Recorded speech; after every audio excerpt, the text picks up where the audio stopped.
Hey guys, want to make a quick video today on mining gold ore in Dark and Darker from the viewpoint of a rogue, some tips and tricks on what you can do, where you can mine, what gear I suggest, what stats are important, and so on. If you want to skip to any sections in the video, I'll have timestamps in the comments and the description of the video. Thanks for watching. So the first question you might ask yourself is, why do I even want to mine gold ore? The first reason being the second weaponsmith quest requires you to get 20 gold bars, which is 3 gold ore per bar. So you're looking at 60 ore you have to provide the weaponsmith. And this is the second tier quest, which is important because when you complete all 3 weaponsmith quests, you unlock the ability to create legendary tier weapons, which will eventually allow you to make a lot of money through selling really good rolls on weapons that pop up in your shop or create weapons for yourself. And the other two reasons why are the high market value of gold ore, and like I mentioned earlier, you can use the gold ore for crafting high tier items. Next is the stats. Real quick, the only stats that are important to mining is going to be regular interaction speed, which directly determines how fast you can mine, and then resourcefulness and dexterity, which both increase your regular interaction speed.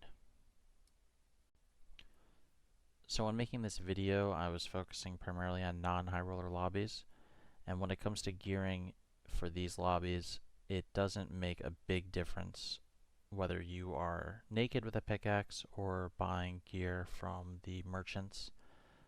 The difference with this build shown on screen versus just having a pickaxe and no gear is about 1 second mining time per ore, so I wouldn't worry about it too much. But if you are to buy gear, this is some of the options you have available to you. I'm going to do a quick overview of the perks and skills that I would suggest using when going for these mining runs. For starters, we're going to be running Smoke Pot, self-explanatory, gives you a lot of ways to get away from other players through the movement speed slow, the disorientation of the smoke bomb. We're going to be running Hide, coupled with the perks Stealth and Shadowrunner. Shadowrunner is big on getting away from players, maybe even closing the gap to kill players, and to get to the ore spawns quicker throughout the game. Stealth, obviously 10 extra steps when hiding. Pretty self-explanatory why you'd want to run that. We also have Jokester, gives you +2 all attributes to all your stats, which is going to be important to buff our regular interaction speed so we're mining quicker, and will also buff our agility for movement speed, the dexterity and resourcefulness obviously for the interaction speed, like I already mentioned. And then lastly, I'm running Lockpicking Mastery. Main reason for this is that in a lot of the ore spawns there are chests that are locked that you can take advantage of to increase the amount of gold you're leaving a run with. So I choose to do Lockpicking Mastery. If your main focus is just purely getting gold ore for the quests, then I would replace that with Hide Mastery if you want to give yourself a better chance of getting out of the lobby, or the dungeon rather. For the race, I'm going the Elf. You can't really see it here, but the Elf for +1 agility for extra movement speed. It's very minor. Alright, so we've looked now at the perks and skills you're going to be using, the gear that's suggested to run, and why you want to mine in the first place. So now the question is, where's all the gold ore? So in Dark and Darker, gold ore is located on the Ruins map, which is the duo map for the game. And there are 4 different locations labeled in front of you: L1, L2, L3, and L4. This is the interactive map, which you can find on the Dark and Darker wiki, which I will link in the description, so everyone can have it open themselves.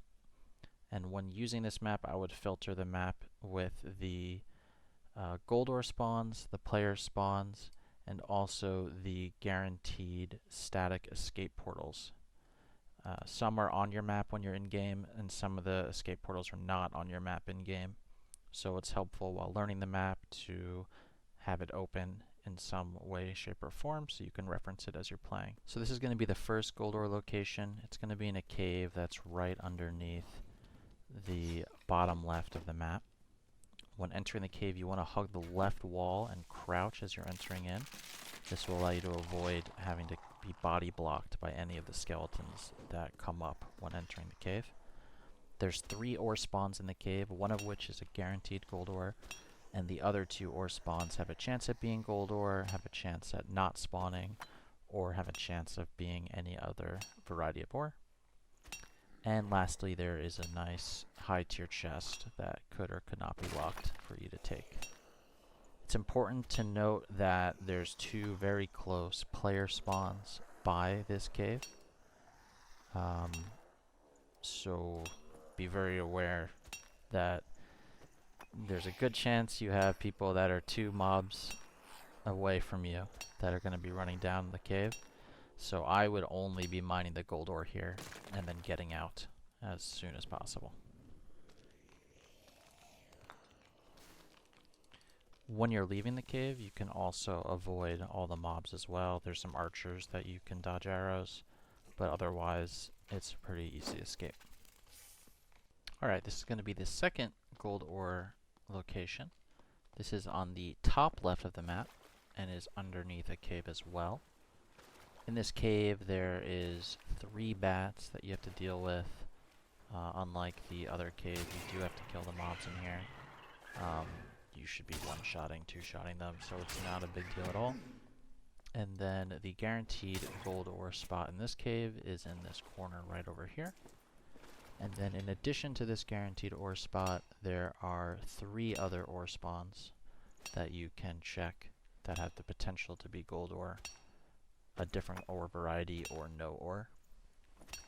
There is also a guaranteed high tier chest as well in the back right corner of this cave, which you can see on screen, which may or may not contain some good loot for you. Similar to the other cave, there are some close player spawns, but not as many.